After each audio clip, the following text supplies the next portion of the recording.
Greetings, everyone. This is Pamela Lawrence, your host of the Leaders What podcast. Today, for episode, I believe, 315, I have an incredible guest, my new good friend from Western Canada, but originally from Ontario, just like me, Mr. Justin Woods. We're connected through one of my and his and our common wonderful friend, Jacob from New Zealand. And Jacob is a phenomenal soul. And as soon as he connected me to Justin, he said, you need to speak to him. You need to talk to him. I said, okay, let's do it. We had a chat last week. Even though it was a short chat, but powerful chat. I knew that I had to bring him in on my show. And we've been talking for the last 20 minutes. And I told him, listen, stop. Let's record. This is beautiful. And I have a feeling that me and you, we're going to do more than just one episode because so much content, so much gold, so much wisdom, so many gifts that you've been blessed with that I can't wait to unpack and share with my audience and with the world. So anyways, I'm really excited to have him here. A little bit about him. As I said, is in Western Canada right now. As you can see, it's pretty cold right up there right now. What is it? Minus 20, minus 25? That's it. Yeah, we're sitting around minus 25, minus 30 right now. All right. So anyways, he's keeping warm. That's good. And a little bit about him, we're gonna unpack. He's had his, as I said, he's lived many lives so far. Uh, he had it all. He lost it all due to addiction, and then 23 years of addiction, and then that led to losing it all. His business, his marriage, 3 kids, then losing himself, and then in jail. A book changed his life, Unchained, and that's how he was reborn. And now he's having a beautiful impact around him, which is he's helping people find their path, their love, and become the best version of themselves. So that's powerful. We can unpack all of that. I'm really delighted to have him here. Justin, welcome to the show, brother. I appreciate you for having me and allowing me to be here. This is super cool. Pleasure all mine. First of all, tell us, we're going to talk about your business and your achievements later, but for people who don't know you, who's Justin as a person, as a man, as a human being? Me, I'm just human, So I've always lead with that, right? Because I'm not special and I'm not unique. I'm just a human that had experiences in his life that were very, very difficult, but we all have difficulties in our life. But I was able to transmute that difficulty into my greatest asset.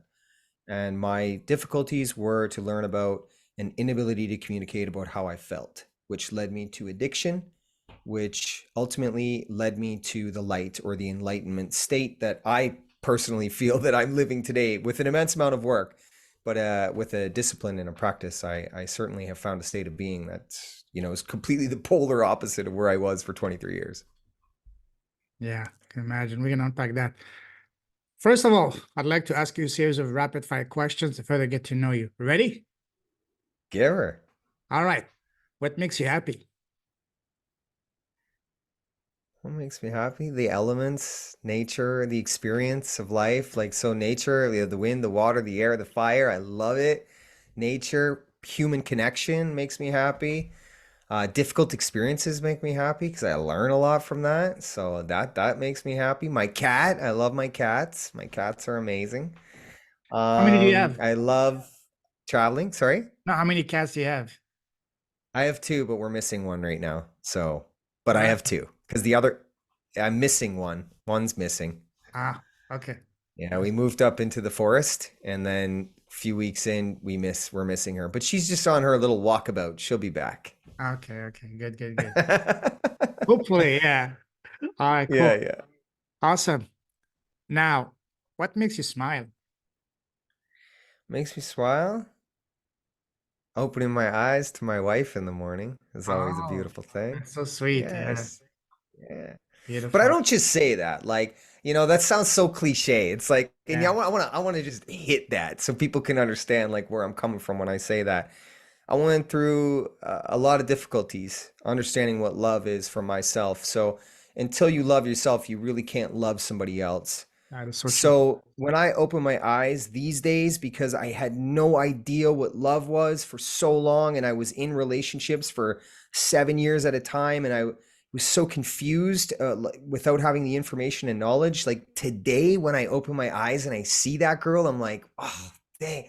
fine. I did the work, so I see somebody who sees me for my worth and my value, and I see her for her worth and her value, and it's just like this beautiful exchange of energy that we just share space with each other.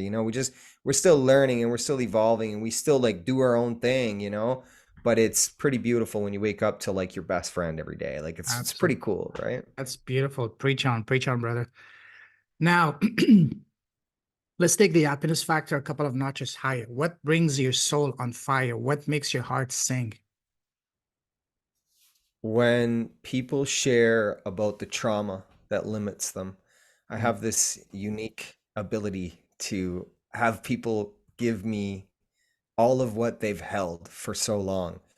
And I can see an alleviation of self in that moment because they trust me, because I'm vulnerable in my entire life. But sometimes people don't even know that I share about everything that I share about. But to be that human that somebody feels like safe enough around to be able to just unpack what they're packing around with them. So that takes it to a new level for me. And that's, what I try and do in my everyday life. Beautiful. You mentioned something powerful. You said, people can trust me. People can feel comfortable with them. Is that something you've always had, or is it a skill that you have to learn? Good Lord, bro. You're a drug addict for 23 years, the Ah. last thing people do is trust you.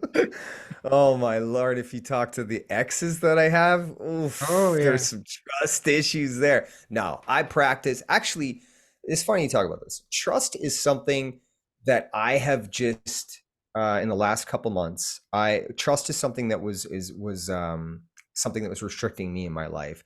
I've been clean for 3.5 years, which means like I've been out of the attachment phase of an addiction. So living in an awakened lifestyle, more aware of myself and not having the need to attach to things that hold me back. So let's talk about it like that. So it's been almost 4 years, which is, and I literally got out of jail homeless, with nothing and nobody. So I had to put my life back together from that moment. And I did put my life back together from that moment. I never went back to it. But trust was something that I built within myself first. I had to trust me. And that's how, the walk of coming out of an addiction. Of course, yes, the words were a key that I spoke, surrendering my love to Jesus. That was just a key. So that allowed me to break free from the spell of negativity. It just opened up love in my heart. But then now I had to understand love. So, like, what was love to me? Well, I had to believe in myself, and to believe in myself, I had to trust myself. I had to trust myself that I was going to be honest, that I wasn't going to cheat, and that I wasn't going to steal. So I needed to be secure within those understandings of myself. But remember, the complete polar opposite is what I was practicing for 23 years. But that's the beautiful part about what happened to me is I woke up one day after that experience and I decided to be somebody different. And from that day, I've never stopped learning about becoming that human that I want to be. That doesn't mean that I always get it right because I make mistakes along the way. I do. I'm human, right? I'm just like everybody else. But I'm okay with mistakes because mistakes just help me teach me about being better about something for my next attempt. I don't let it hold me back or use it as an excuse to run out and get high or throw my life away again. No, no, no, no. Life is education, and I'm a student of life. So, with that, it was really beautiful for me to embrace that and be able to trust myself and put my trust in the universe, let's say. Powerful, Trusting another, yeah, trusting another human being just happened for me a couple months ago. Beautiful. That's so powerful. You said a couple of things that really I resonate a lot. And you said trust starts first with trusting yourself. When you can trust yourself, then you can trust others, and others can trust you. And another thing I just want to share is that one of the my favorite podcasters, Ed Milet. Have you heard of him? No. Ed Milet is an American guy, very, super jacked and very, very successful. He has a podcast that inspires mostly men, and he says one thing all regularly, and that is, self confidence starts with keeping your promises to yourself. Once you can keep your promises to yourself, then others can see that, and other will not only respect you but trust you and really that's when everything starts to go in the right direction. Because if you cannot keep your promises to yourself, you cannot keep promise to others. It That's all it. starts from Yeah. within. So Yeah. powerful, beautiful. We're gonna unpack all of that you mentioned in a moment. Couple more questions to get to know you further on the rapid fire questions. What makes you sad and angry? Um, I don't think angry. I don't really get angry because I understand things. So frustrated, like war.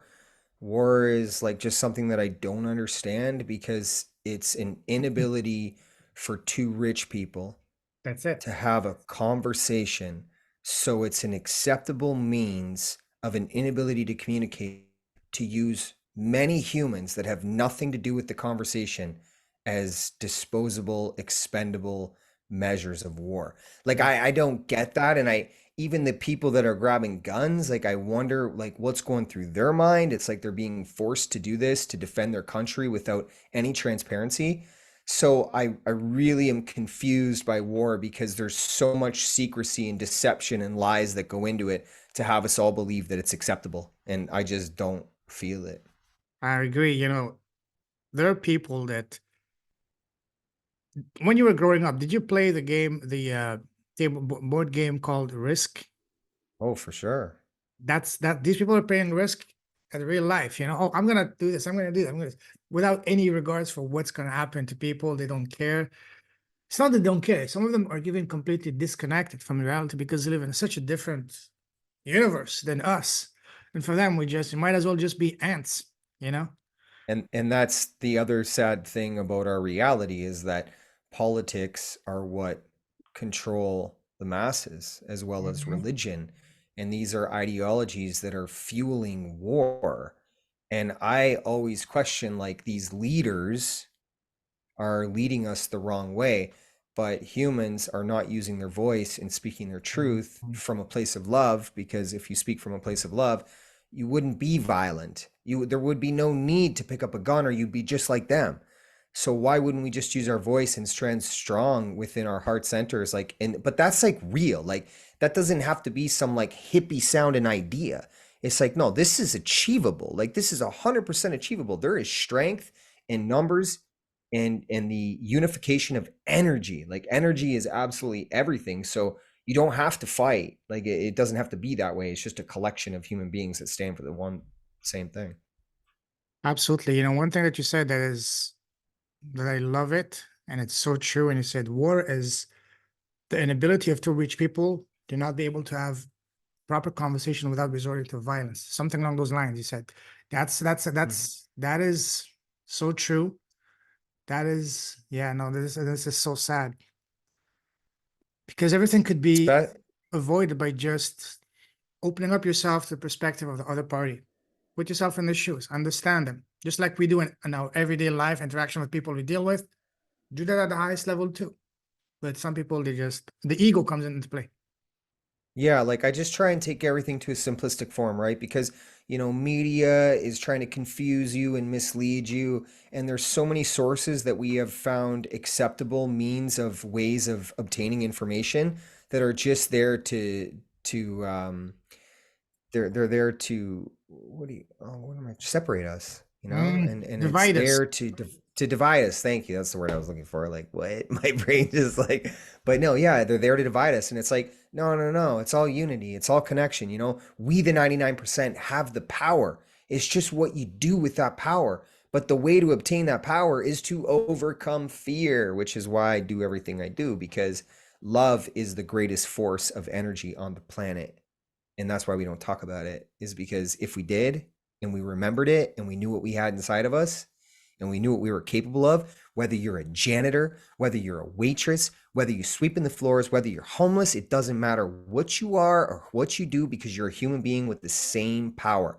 If I can wake that up in people, and I'm not the only one doing this, many other people are as well, you are, we are able to really see a new earth the way that we want to see it.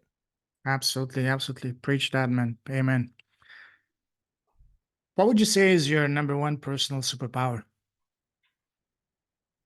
The ability to speak my truth Mm, through I have an innate ability to share how I feel through the way I speak because I speak from my heart. So like when I Hey, speak from my heart, yeah, like people feel me so deep. So they listen to the things I say. And people say that to me like, "Man, like you can get people to listen to what you say." It's like, "Well, yeah, because I'm telling the truth."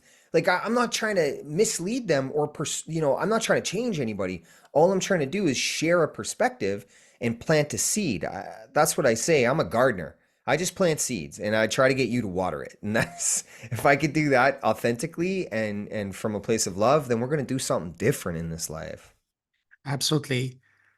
You just spoke my words, took it out of my mouth. This is what I tell all the time on my podcast, and my book, my academy. First thing I teach my student is this: never speak from a script. Don't even speak from here. Speak from here. When you speak from here, Hmm. that's where the magic happens. That's when people can really open up to you, trust you, build a rapport, and that's where the magic literally happens. So yes, it's all about speaking from the heart. Beautiful, beautiful. Now, what is one thing that you used to value before that you don't value anymore? Heroin. Oh, yes, yes, yes, yes, yes. Yes, yes, yes. I don't know. That's kind of the truth. No, That's just the truth, man. Like absolutely. heroin was it was a way for me to shut down, It allowed me to escape myself and I Mhm. valued that, which is why I became that. Like that's why for 23 years I was using that is because it was my escape from myself. It allowed me to not value anything except that Mm, because I didn't know how to value anything else and I didn't know how to value myself. And I didn't have the tools and the education to know how. So it was easier to just go pick up a substance that I could grab off the corner of the street or whatever it may be. That was the education that I learned in life. Finding tools to navigate yourself to self-love, to an understanding of more, they're limited in their ability to access, right? Because the internet and education systems, they don't offer these as readily available as they should be. So I chose things that were of easier access to me, which heroin had me be a high functioning drug addict. But my life wasn't difficult. I mean, I spent 16 years with a needle. I was addicted to fentanyl for 6 years. I overdosed 33 times and I was holy, a total drug addict. So heroin was my main, drug because I could function, I could work kind of and get things done. But that doesn't stop like cocaine and methamphetamines and everything from going in the needle because I was a total drug addict. So like whatever I could get my hands on in a moment, I would use to to use as an inability to process how I was feeling. It just took me out of the world. wow, powerful. We're gonna get into that in a moment. Now, on the other side, what is one thing that you didn't value before that you're valuing more and more nowadays? Love, Oh, I love that. Yes. love. The most important thing in life is love and it's free. And that's the most beautiful thing about it is I kept looking for something to fix me externally from me. Like the world kept telling me that everything I needed was outside of me, whether it was God. God lives in a cloud up in the sky. He's external from you. He is external from you. Yeah. Just give him your power and he'll take care of it. Like what? Your You know what power I and your mean? And money, then you know? yeah, yeah, yeah. Well, of course he needs your money, and if you don't have money, well, you won't be heard as fast as the other ones that do have money. Like it's, you know what I mean? But that's what society's teaching me. Or I just need to buy a new outfit. I need a fresh pair of shoes. I need a new hat. Like I just need a belt with somebody else's name on it. People are gonna see me and they're gonna like me, and that's gonna fix me. That's gonna be the thing that fixes me. So you don't have to worry about anything else. Just get the things external from you and everything's going to be okay. It was a complete lie. Wow. So powerful, man. So powerful. So powerful. Let's move forward. You enjoy traveling, right? I love travel. Yeah. All right, we will do another episode specific on travel, but now I want to take you down a different type of traveling, down memory line. Go back to when you were growing up as a kid. When we were kids, people around us, family, friends, relatives, teachers, neighbors, always ask us, "Hey, Justin, what do you want to become when you grow up?" What does you answer that question as a young boy? You know what? I remember that actually too. I was 15. When no, I think I was 14 or 15 when this started to come up in the yearbook. They asked those questions, Yeah, yeah. and mine was I just knew I didn't know. But the funny thing is the answer that I gave was I knew it was going to be big, and that's what I said. It's like I don't know what I want to do, but I know whatever it is, it's going to be big because I knew it. I felt it inside of me, but it didn't come with a label. Did you have any dreams of becoming a professional hockey player? No, I grew up on dirt bikes and snowmobiles and Ah, four wheelers, okay. and skateboarding and snowboarding was a huge part of my life. Yeah, just independent sports. I was never really. I played baseball when I was a kid, but it didn't make any sense to me because I just had no interest in it. So I was the kid in the outfield that I knew, like the coach just didn't want to put out there, and obviously the ball would come to me and I didn't catch it, and I was like, okay, like what am I doing this for? But my parents are like, you need to play a team sport, and I was like, but I'm good on my own. Like I don't need to play with these guys, and I'm not very good at it. So yeah, team sports wasn't for me, man. And Yeah. sports today are not in my life at all. Good, good, good, good. 'Cause a waste of time. It's just another form of brainwashing. Yeah, yeah, fully. What was your relationship growing up with school? Did you love school or did you hate school? School was ridiculous to me. I just loved the social aspect of it because I turned myself into like the class clown. So Yeah. comedy became my education. I went to school to get better at making people laugh. But my objective wasn't just to make the students laugh, it was to get the teacher to break. So I had Oh, a really big challenge. Yeah, because I wanted them to see how, what I could do with school.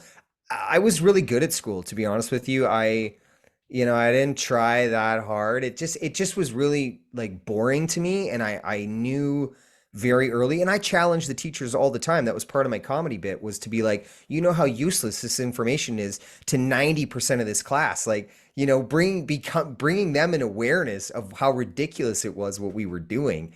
And absolutely. I knew it. Yeah, so school was interesting, and I lived close and I had a pool at the house, so I was able to convince like everybody else who thought the same as me to come and swim at my house, which Mm. was pretty, and we get high and, just do stuff like that. Were you also one of those kids, just like me, for example, at the time when a teacher was playing a video, I had a second remote control in my bag and just tried to turn off the TV while the teacher was not looking and tried to drive him crazy, you know? Jeez, no, I wasn't thinking on those lines. No, no, that's good though. Yeah, That's we used to do definitely that all the good. time, you know? Cool. What was your favorite subject in school? I was never the subject, it was the teacher. All the Oh, subjects were that's kind of so cool. ridiculous to me.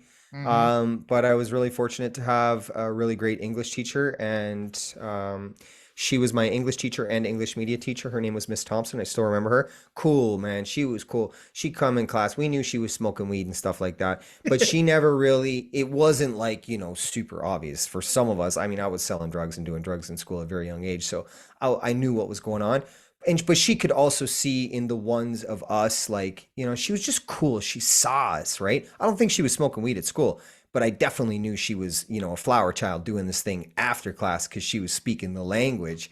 And she just really taught from a level where we weren't really students. She included us as like human beings. I think she was like the first one to see me for where I was at, kind of thing. And I was really confused growing up because I didn't have much guidance within that. So she was pretty cool to me like that. That is so freaking true that you said. It's not the subject, but the teacher. For me, one teacher completely turned me off from mathematics when I was in grade six. And now after that, I was never able to recover. And I always ended up hating maths. That is so true. The teachers have a much bigger role than just teaching the subject. They have to make the person, you know, they have to speak the language, make the person fall in love with learning, so that doesn't matter what they're teaching it, they will accept it. But some teachers, they just, I don't know, it's a personality, the way they're doing it. Some of them have absolutely zero personality. They just come, take your book, page 21, read it. You have a test tomorrow, do this, and not a single word after or before. I've had those teachers too. Yeah, and it's interesting because I look at the psychology. So like what happened with me once I alleviated myself from all my detriments was I had an immense amount of understanding between psychology and emotions and how that parlays into our everyday life. So it no longer had to be me as an addict. I was a student of life in a school called Earth, and what I was here to learn was about the psychology relationship between psychology and emotions. And I see teachers and things like that today, and they are a perfect example because we're human beings. Like the labels that we achieve in life, like doctor, teacher, nurse, those are just jobs, but underneath all of that we are still human Mhm. beings. So if somebody has childhood trauma and they haven't processed it, but they show up to their job, they're still distracted and disconnected from what they're there to do because they don't know who they are, or they have an inability to connect with themselves. So teachers, when you do the same thing over and over and you're challenged by a group of individuals, a group of 30 students, typically these days a classroom is 30, that is an immense amount of energy and weight that you have to carry. So if you're not practicing self-love and self-care in your everyday life, yet you show up as a teacher to try and evolve a mind into something higher, like this is where we're having a complete disconnect from the learning distribution and the education system, because teachers are the superpower, but I don't blame them. Like if we're not Mhm. having conversations like this, it's like, guys, like we need to be really caring for the individuals that are there showing up for our children like 8 hours a day. Absolutely. I guess this brings out a much bigger issue is that the teachers are not taught the proper way, the proper tools. Maybe some of them don't even realize the true responsibilities beyond over and beyond just teaching whatever subject they're teaching. Is to instill in those kids the proper mindset. Like, for example, one thing that you mentioned over and over again that's super powerful, that is self-love. Self-love is the foundation of everything. But teachers, maybe they're, I know the entire education system has to be revamped, especially in the Western world, maybe in the world entirely, but it's a different story. But the teachers really, this, I don't know, there's a much bigger issue in here that maybe the teachers are not taught properly the real thing that they really need to do. And of course, us in schools, the kids, just like you said, they teach us 95% of what they teach us, you're never going to use it in life. You know, the real thing that we really need to learn, like, for example, negotiation, survival skills, or for example, about money, about interest, and all that. Those real life skills that should be taught are not taught. So there's an entire, it goes way beyond that. That I think the teachers need, it's an entire system that needs to be changed. Well, if we look at the teachers and how they arrive there through the same education system that our children Exactly. are in. Bingo. Yeah, bingo. So it's like, what do we expect from our children? We have clear examples of what Mm, the education system in all of its glory can do to set you up to become an employee. Because education systems will make you an employee, and they will not encourage you to do what you love. They will confuse you and force you what you want to do, because they're going to make decisions for you because you don't know who you are. So how are you going to choose what you want to do? yeah. Therefore, you're totally confused when you try and go and obtain this thing you're supposed to do for the rest of your life. I mean, I tell kids this, like, look, guys, like they want 45, 50 of your best years. Like you best be willing to find inspiration and passion every single day in what you are doing for the rest of your life. And that way, it's not a job. You do what you love, and the byproduct is money. Not the whole objective of everything is the paycheck, because then you value the paycheck, you don't value what you do. And that's where we see a lot of our current systems within employment. That's how people arrive here. I mean, I know a math professor that was completely in love with math, but he ended up quitting it because it just became a job, because it was the same thing over and over and over. And this is a university professor. I met this man in Bali, and he was such a cool guy. And he said, I'm just going to start trying to write books. Like I've lost my inspiration. I've lost passion. And that's what happens when we do the same thing every single day, because the value is torn away from us, because it's not organic anymore. It's on somebody else's time. And that's the disruption in the system. I agree. For me, the two most rewarding aspect of business, number one, is the impact and the transformation I help achieve in the lives of my clients. And number two, the beautiful friendships and relationships I build in the process. These are the two most beautiful things, the most important, the most rewarding aspect of business or work. The money is icing on the cake. Before my awakening, it was all about the money, just like all everyone else. It was all about money, money, money, money. But now it's about the impact. How can I help? How can I serve? How can I help you shine brighter than you're already shining? When you do that, and you do it from the heart, authentically, then as I said earlier, that's when the magic happens. That's when people really open up to you, trust you, build that connection, that trust. And once you do that, then I swear to you, money magically manifests itself. I've seen it countless That's times. Yeah, That's absolutely it. I'm so happy that you said that. Like, that is absolutely it. That's the thing that we are not taught to believe in and to understand is that you don't really have to worry about money. Because once you come into your heart center and you have alleviated yourself from thinking in the past or worrying about the future and you're just in the present moment, then you can manifest your reality. And a lot of people hear those words, but they don't understand the true application of it and how to begin that process. But it all begins with the emotional trauma, like alleviating yourself from what holds you back and just really being okay with who you are in the moment, wherever you are on your journey. Like, that's the beautiful thing. I mean, I got out of jail, homeless. And I was cool with myself in that moment because I was somebody different. It didn't matter if the world didn't see it yet. I saw it. So because I saw it, the universe just started opening up for me. And one thing led to another. It was just one beautiful synchronicity after another. absolutely. Absolutely. So true. So true. Wow. One last question, a couple of more last question on that. When you were in school, were you popular with the ladies? No, no, I wasn't. I had acne so bad, man. I didn't look like this. I mean, I didn't look like this 3.5 years ago, and I don't really know what that means, look like this or whatever. But like, I mean, I looked because like for 23 years, man, I looked different than this. Like I was a really, really heavy, really good drug addict. I was really good at being a drug addict. So I took on everything that came with that. And my appearance wasn't, the thing that I was really worried about. And when I was a kid, when I was like 14, I started to get acne, but really bad, like really bad. And yeah, so I've used comedy as a way for me to just like not like I didn't care, right? I mean I cared because I didn't have a girlfriend. Like girls weren't looking at me like they wanted like relationships with me, you know. They thought I was cool, they thought I was funny for sure, things like that, but those are the things that I was good at making happen, right? But as far as a relationship and all that, man, that didn't happen for me. And then by the time the acne went away when I was like 18 or 19, I was so into drugs that girls were really not my thing. Mm. What was your very first job? And do you remember how much you get paid the first time you worked?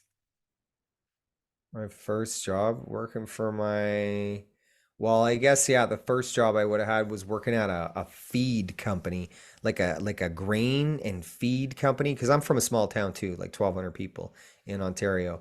And yeah, the neighbor had this feed seed company, and he'd bring me in there on Saturday and get me to sweep the floor. And I don't know, I think I made like maybe $50 a day or something. But he said I sucked at work, so I didn't last long at there. I didn't really suck at work. I just found it ridiculous that we were sweeping a concrete floor that was constantly covered in dust. So it was like, okay, like sweep the floor, which I did. No worries, man. You're gonna pay me. I'll move boxes from one side of the room to the other. But the ridiculous concept of how what it needed to be, I was like, man, like you're living in a dreamland, like here with this thing. So yeah, Yeah. I didn't last too long at that one, and I was okay with that. Don't you? The fact that the first work you did was completely ridiculous. Isn't that a good metaphor for pretty much most of works and jobs out there? Man, I look back, like school was ridiculous, jobs were ridiculous, society structures were ridiculous, religion and politics were so ridiculous to me. I remember conversations happening about this. I'm like, do you guys not see the bigger picture here? Like, you're telling me that there's four leaders in Canada. We have four leaders that we're able to choose from that are all giving information that is only good for rich people and not for anyone else in the middle, like, you know what I mean? Like the 99%. It's like, why are you guys even having conversations about empty promises? Like you've had how many examples previous to this to learn about that? So yeah, I see it. I wasn't totally aware of my awareness at that time, but I was super grateful how I just was aware, I guess, for some of those things. I just never really followed. Like the thing with me is I never followed what everyone else was doing. I did when it came to drugs because we were like-minded individuals who were we didn't have tools. We didn't have the education how to deal with what was going on inside of us. So for me, that was a great distraction. And there was, 30 other kids that were feeling the same way as me. So I did with that one. But other than that, I was always doing my own thing. I didn't really wear what everyone else wore. And I didn't really like, I was friends with everyone in school. Like, we have the skateboard kids, the goth kids, the tech kids, the kids that weren't cool, the kids that were heavy or whatever. Like when I threw a party at my house, everybody came to my party and everybody knew that. And that was something I look back on now, and Oh, people had messaged me over my time here and they're like, dude, like that was really cool that you always had everybody there. I just didn't see the world through like being, I'm better than you kind of thing. indeed. Why do you think that most things in life are ridiculous? Because there's somebody else's idea. It's like someone else created this agenda of just like it's just so ridiculous. Like, I mean, you're giving 50 to 60% of your income in taxes with no transparency, and you have no say in what they do with that money. And the people that are in the position of power are not the right people to be in position. So let's, just start there. And then if you look at the second biggest thing, which is religion, it's okay to kill another man if they don't believe what you believe. Like, what is that? So yeah, the, No. the two biggest powers are Remember the ridiculous to me. movie Terminator 2 when the main guy goes back in time to prevent the guy that's about to create the deadly AI to stop it from that? If I had a time machine, I would go back in time in history and prevent the person who invented taxes from doing that, you know? It's kings and it's kings and queens, bro. That's Yeah, that's how all that all came the way about. back It just to the pharaohs and all that, you know? Yeah, exactly. Before that. Yeah, exactly. So I guess, but for me, I've actually come to appreciate it in a new sense. I know I speak about it one way because it's the observation that I have of the Mm, establishment and of said measures of control within the world, under labels like religion and military and things like that. But I actually appreciate them mm, because, and I had to, because when I first woke up, they were the things that I wanted to bring down. I thought, oh, if I just get these establishments and if I just expose everything that they're doing to everybody and force my truth onto everybody else, this will fix it. But very quickly I realized I became very tired and I wasn't getting anywhere because these entities have built themselves up for thousands of years. So I thought, okay, like what am I going to do here? I've got to shift people's perspective, and if I can wake up the love within a human, then all those things will change on their own because we'll just stop paying them attention. But I've come to appreciate them because they're the thing that is pushing us closer together.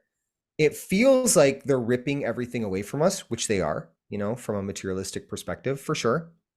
Rights and freedoms. If we allow ourselves to believe that we're not free, then they'll take your freedom.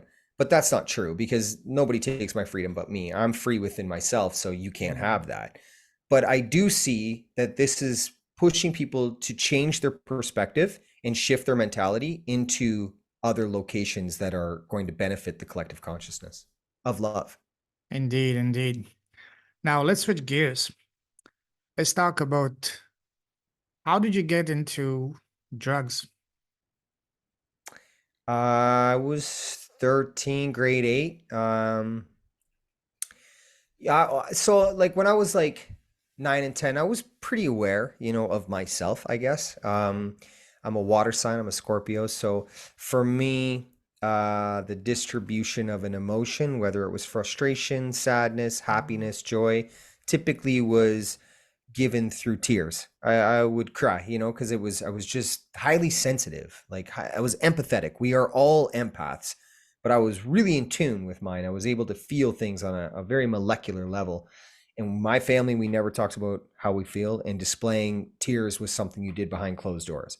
Mm-hmm. So I knew this at a very young age. And it's not my parents' fault. My parents, there's no manual for parenting. Exactly. They did the best they could with what they had. I mean, I have fantastic parents, but who am I to blame them? I mean, if anything, I should have been the one to step up and say, "Hey, I got all this going on inside of me. I can't talk about it, but I need to talk about it. So can I give you some of this emotion here because I don't know what to do with it?" But I didn't do that. So, there was some kids in school. One guy in particular, he was kind of like the rebel in the whole school, and I saw that he did things his own way, and I was like, wow, like this kid's all right. Like he doesn't care what anyone thinks of him. So, he was smoking some weed or whatever, and so I started smoking weed. But it really didn't work for me that well because, I was tired and, I just ate a lot of food and I was like, okay, this is cool. Like, I get it, skateboard and do a little bit of smoking weed or whatever. But then from there, we progressed to mushrooms and acid because they were psychedelics. They kind of went hand in hand. We got into some ecstasy. We were into raves when we were younger, just going into like underground parties, just anything to like lose ourselves, right? Where no one's going to tell us what to do. Mm-hmm. And then from there, I started doing cocaine at like 16, 17. Heavily into cocaine, fully heavily selling it like just wild. Wow. 17, I was smoking crack. It shifted because I like everything fast and hard, but I didn't like these drugs because I had no control over what was happening. It took me out of control. I was up for days, and my mind was not something I could have a relationship with. It was taking control of me. But then I found, and my friends started doing heroin at like 18, and I was like, okay, well, let's give it a shot. And heroin became my best friend after that because I could control the high. Like I was able to control the high and have it control my feelings to have me just not feel anything from within. So I could just kind of like be a zombie and just like do what I got to do to get through, right? But it was the thing that I needed. Some people take Valium, some people take, whatever Prozac or depression medication they're on. I have no idea.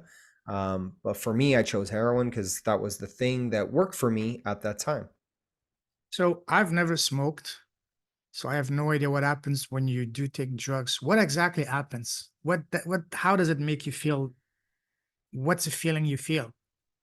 Well, I think for everybody it's different, right? Because it Mm, depends what you go in with.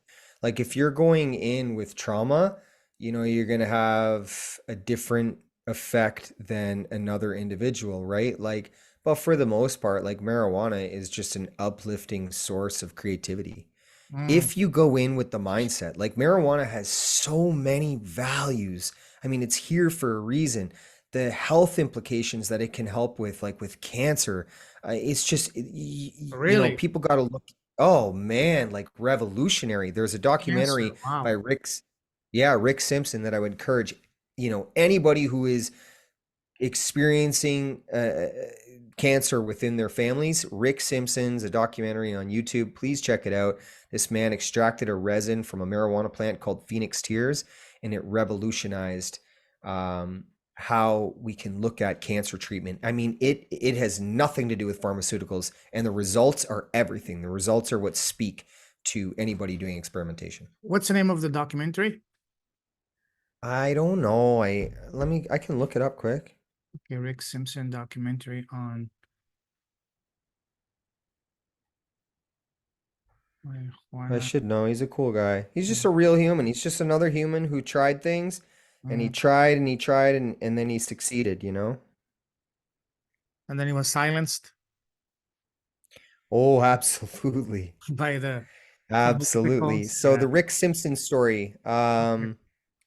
Yeah, Run from the Cure. Run from the Cure, Rick Simpson. The Rick Simpson story, Run from the Cure. I'll definitely check it out. Thank you. Wow.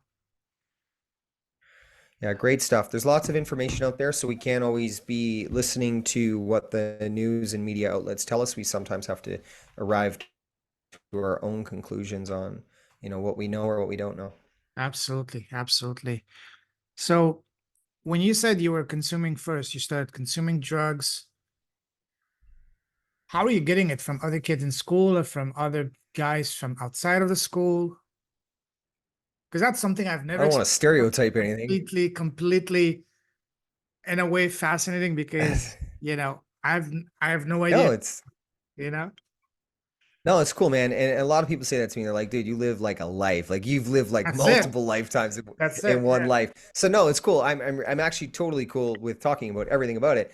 Actually, and I don't want to be stereotypical, but the kid from Laos moved into town. He moved in from Toronto Not from from the Colombia gold. or from Afghanistan or something like that. Yeah, the homeboy brought all of his knowledge from his homeland and with him a bag of heroin. He was, and believe it or not, like the guy, he is still my friend today. The Wow. guy who we originally started getting drugs from. So this is a misconception with drug dealers or people within this world. I mean, everyone is just trying to survive in their own way Mm, because we're not given the tools and education of where everything matters comes from within, right? So, in Asia, like these other countries, they're even further away from talking about how they feel because it's labeled as culture or tradition to not do that. So there's an immense amount of pressure on children to succeed but not talk about how they feel, and this is generational. So Asia's got its own thing going on, and this individual came from a family that didn't have much at all. They had nothing. So he saw a way for him to incur money in the limited education that he had. Like he didn't have education, so this is what he did to make money. And yeah, of course, it brought us together, and it took some of us away. Some of us died from it. I lost many friends along the way, many friends, not from him, but once fentanyl started to come in. But yeah, it was just a community, man. Like, heroin's not just something you're just going up to a vending machine and just, slapping a five in and getting some meth and heroin. It's not working like that. You got to know people. But these days it's really, really accessible. Fentanyl and methamphetamine is kind of everywhere. So the a question comes to mind, even though I shouldn't ask it, but I want to ask it. So now with the legalization of weed and all kinds of drugs in Canada, does a part of you wish you were growing up in today's Canada so you can have easier access to all these drugs, or was it the No fact way, that man. the fact that it wasn't available back then made it more fun, more fed your rebellious side of you even more and made it more fun? Yeah, no. The main thing, the drugs were better. The drugs were Mm, better when I really? was in it. Like, Wow. yeah, well, I've only Okay. been clean for 4 years. So like, the last 6 years of my addiction was only fentanyl. We couldn't even get heroin. So you really had to have a good connection to get heroin because it was removed by fentanyl because fentanyl is purely synthetic. It's basically a pharmaceutical. So readily available ingredients to create fentanyl is heavily done within Mexico and China. I heard That's where a lot of this. fentanyl is China's gift to the world. Well, Gift. yeah, because they have different regulations than we do. It's a communist country. They are, they see profit incurred to benefit means of war and rule and Yeah, control in any method available. to And divide and anything that's destroy. detrimental on America, they're That's totally it. involved. That's it. Right? But this is speculation. I don't know people Yeah. from the government of China or anything like that. But I mean, Don't I come was after us.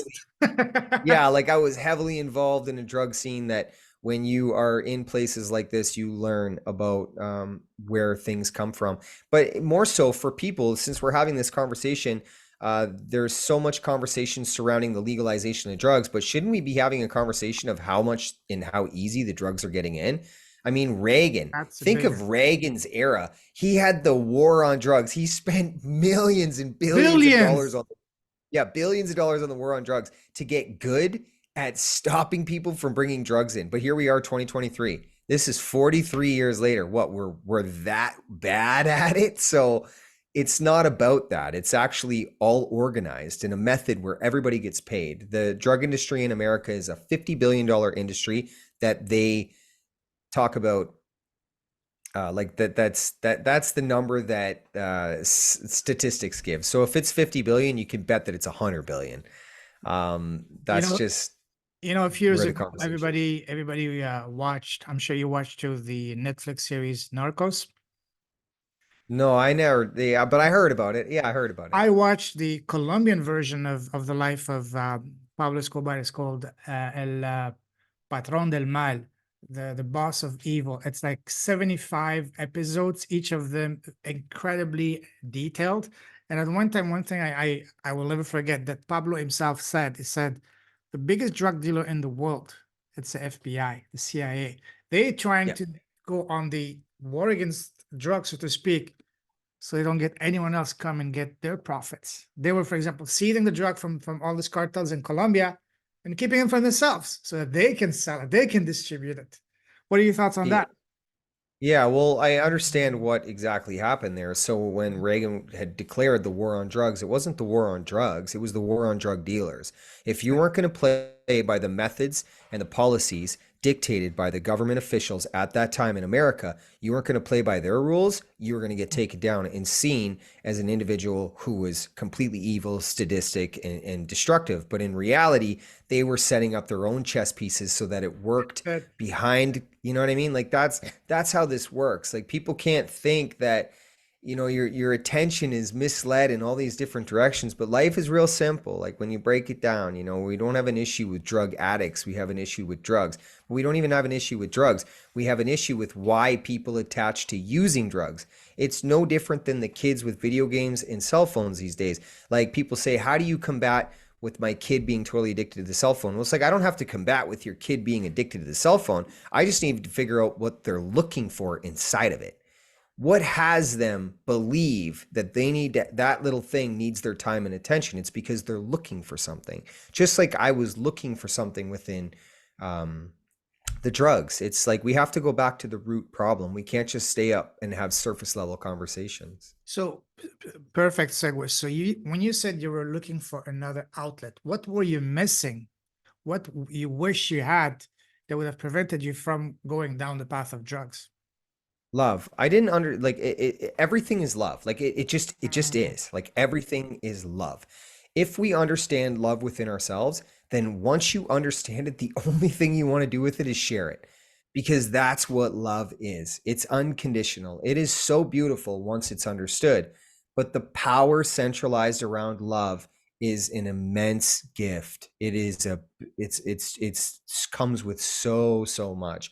I mean, people say like the statistic for me to come out of the life that I was living was 0.1%. So 0.1% of people come out of the life I was living. 0.001% of people come out of the life I was living and put their life together the way I did as quick as I did. So that's like, one like out of 35 million Canadians, like there might be 35 people that have done what I've done in the manner that I've done it, just to kind of give you an idea of where we're at when we're looking at statistics like this. So it's like, why do we have mental health and emotional health out of control in a world that's just completely consumed by consumerism, right? What are people looking for? It doesn't have to be drugs. Like, what is this idea that we're constantly searching for something outside of us because we're not taught that the only thing that we need is inside of us and it's free? And that's the thing that I was lacking as a child, but I'm not the only one. We've got kids identifying as a freaking cat these days. And people are having these conversations about kids identifying as cat. It's like, it's not a kid identifying as a cat. It's a kid not being seen. It's a kid not being heard. It may as well be heroin. It's the same shit. Sorry, same stuff, It's like it's no different. Absolutely. This is so true. So true. Wow. So you, when you went down the path of drugs, how did that negatively impact your life? You said you, in a nutshell, you said you lost your business, you lost your marriage, your kids, yourself. So walk us through all of that step by step. First of all, how did it start negatively impacting your life? First of all, you personally, and then all the rest. Well, like it begins with like you start to lose your friend. Your constant desire and appetite for money is never Mm. ending. That's what you start to begin realize in the beginning is like drugs cost money and good drugs cost even more money. And if you need drugs all the time because you are not able to connect with yourself, well, then it's going to cost you a lot of money. So when you're that young and you're into drugs, you lose your friends very quickly because the friends that aren't into drugs are just a way for you to borrow money from, you know? Mm, So I learned very difficult lessons surrounding that very young. Lost everybody that was, you know, a real friend to me, very close. And I got really good at lying to myself first and then everybody else around me. So, you know, you have an inability to have anybody trust you, and, you know, there's no loyalty in anything you do. You have no integrity, you have no honor. These things are taken from you at a very young age before you even really get to understand how beautiful they are. And then you just live a life of pretending, like you're lying all the time. So these things are what destroyed everything. You know, that's what destroyed, you know, my wife at that time, the children. I was just lying about everything. I was lying to myself. And I mean, obviously, if I met a girl who wasn't in, the girls that I was with, they weren't into drugs. mm, That was never what I was into. I wasn't into finding somebody who was into drugs because I had enough going on in my own life that I didn't need that. And that also was like my front. Like that, the girls like were a window into a life that I never had. So it was like a facade for me to even play house, you know, or pretend to be a husband or pretend to be a father. I mean, don't get me wrong, I was a really good father. Like that to me was one of the most beautiful things I would ever been given was the kids. But I didn't love myself. So even though I'm being a great father and I can connect with my children and be so great with them, I'm not loving them to the fullest extent because I'm still doing drugs to hide from myself. So eventually, my drug addiction just got to the point where I couldn't be with them anymore. And the girl that I had, you know, chose to have a child with, we never chose to have a child. Everything was just an accident, right?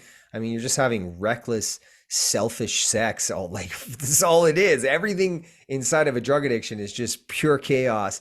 It's fast, you know, it's hard. It's like you're not thinking. It's everything is selfish, you know? Even your decision making on, you know, or an inability to make decisions on having children. So the girl was not the right girl, and I knew it right from the beginning.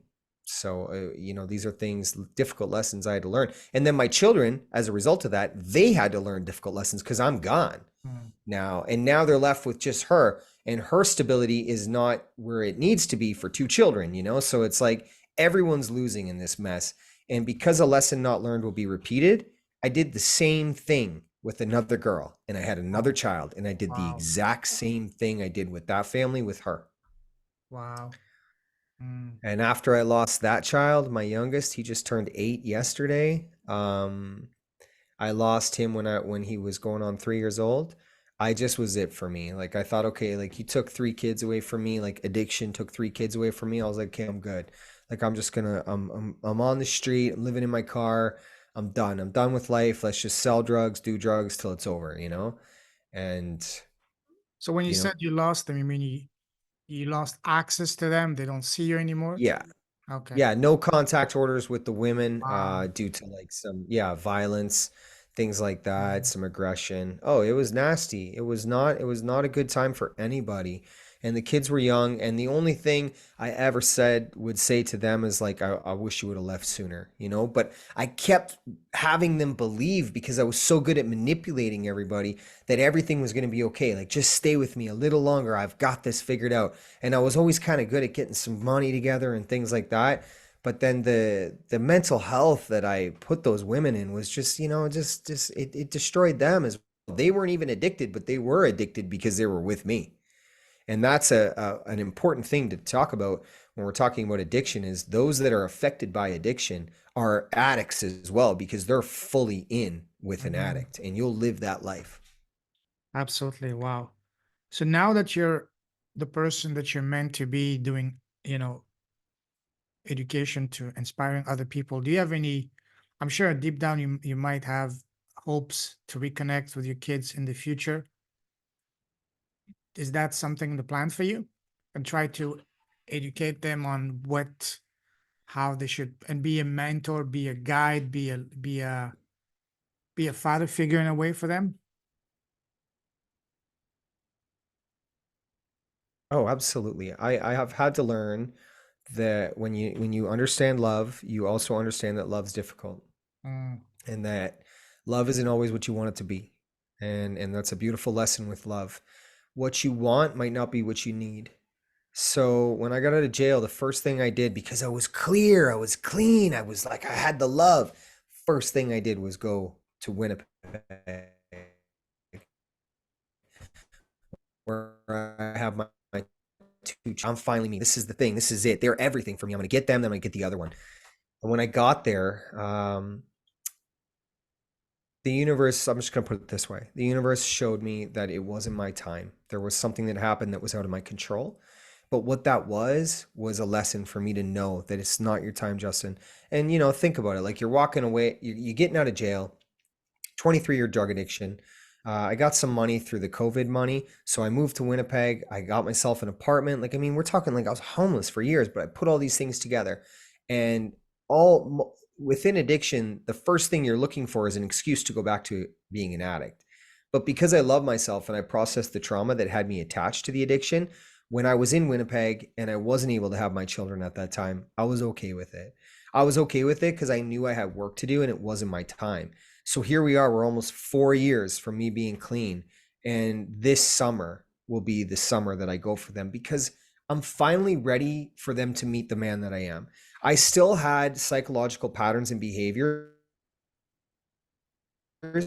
even though I had the love and I was broken free from my addiction. I still had to rewire my brain to my heart so that I was who I said I was, right? Like, I mean, I wanted to be the man that understands his emotions and understands himself, and that when I put myself out there, I am who I say I am.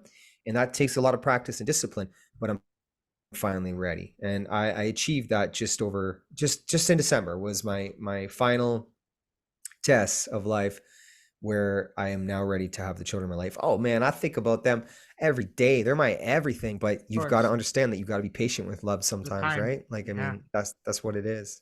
You have no contacts with them? Do they know you or No. no? No, it was detrimental. But the thing that I did do when I was with them, the girls had postpartum depression. So it was very difficult for them after having the children. But what that did was that forced me to be their mother and their father when they were very young. Mm. So I built like, I mean, that means like I did the bottle feedings at night, I did the diaper changes at night, and I worked a full-time job. In some cases, I had a company. So I was working like 12 hours a day and then coming home and taking care of, everything that had to be taken care of within the child. So I was fully hands-on, waking up in the middle of the night when they were crying and doing the walks for like 3 miles in the bedroom. But I was so grateful for that because at the time it was very difficult. Don't get me wrong, it was very difficult. But it's what built the bond and connection, and it allowed me to give them a piece of me that I know never left. So I have time that's gone on between us, but I'm still of the understanding that they've got a piece of me in there. So all I got to do is wake that up, and I'm really good at that these days. So I'm ready for the challenge. Absolutely, absolutely. And yeah, wow. Ah. So when you were at you know, when you needed drugs to function, how much, roughly speaking, how much were you spending per month just to keep you going just on the drugs? Well, you got so with heroin. So when heroin became my best friend at 18, that meant that I was creating another life that I Mm, would have to support because heroin is a physical addiction. So, okay. and it is no joke. Fentanyl is even worse. So when you create an individual that needs to be fed, because it was an individual to me, there was like this separate thing that walked with me all the time. You feed it. And some days I could feed it with $40 and other days I would feed it with $200. So, roughly like my drug habit a month was anywhere from like 2000 to I don't know, 2 to 4,000, like whatever I get my hands on. Like if I'm stealing something, if all my money that's going in work, like I was pretty good with my hands, so I was making good money. So I had money to spend on it when I had money, when I had a job, or I'd get fired from the job from doing drugs, and then I'd have to find something else. It was wild, man. It was a wild run. But yeah, like 2,000 to 4,000 a month. Wow. That is indeed a, if you want to call it that way, an expensive hobby, you know? Damn. It is. Wow. That's why, video games is cheaper. Or even It does golf. this. Golf might be even cheaper, you know? Yeah, like you see what I'm saying? Like, and that's true. That's a very real association. Not everyone chooses the path of drugs because of, what comes with it. It is expensive. You will lose yourself. You will be around people that are willing to just not care about what society thinks about them, the way they look, the way they act, the way they talk, the way everything. For some people, that's difficult to get involved in that world. For me, I was open to everything and anything anyways, so I just looked at it like, okay, like here we go. Like let's check this side of the world out. Wow. Beautiful. Oh, Wow. What a story, Justin. Thank you for sharing it. That's beautiful. And we only get just scratching the surface. We're gonna call it a day for here, but we'll do a definitely part two sometime later this week or next week. If someone wants to connect with you, what's the best way to do so? my social medias are Real Talk for an Unreal World. That's the podcast on Spotify, YouTube. I have a Facebook page, and my Instagram and my TikTok are all under the same name, Real Talk for an Unreal World.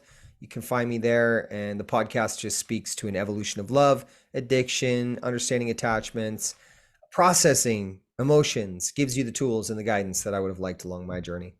Beautiful. Definitely we'll put that on the show notes. Listen, I salute you. You're truly with a heart. You've been blessed with incredible gifts now in your phase of your life that you're sharing those gifts with others through your podcast, through your talks, through I understand you also have books. You're working on your books, right?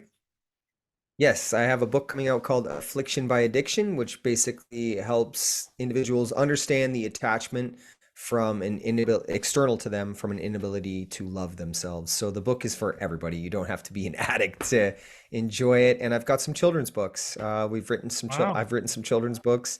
Yeah, based on the tools and knowledge that I would have liked to have hear from an 8-year-old to a 12-year-old perspective.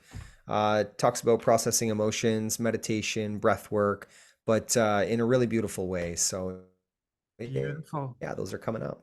We'll definitely talk about that next time more. I'm really excited. So listen, I salute you. You're a true leader with a heart. Keep shining your light. Keep blessing the world with your presence, your impact, your gifts. You're a true leader with a heart. Stay safe, stay awesome, keep warm. God bless, and talk to you very soon, brother. Take care. Thank you, Cheers. man. Thank you so You're welcome. much. You're welcome.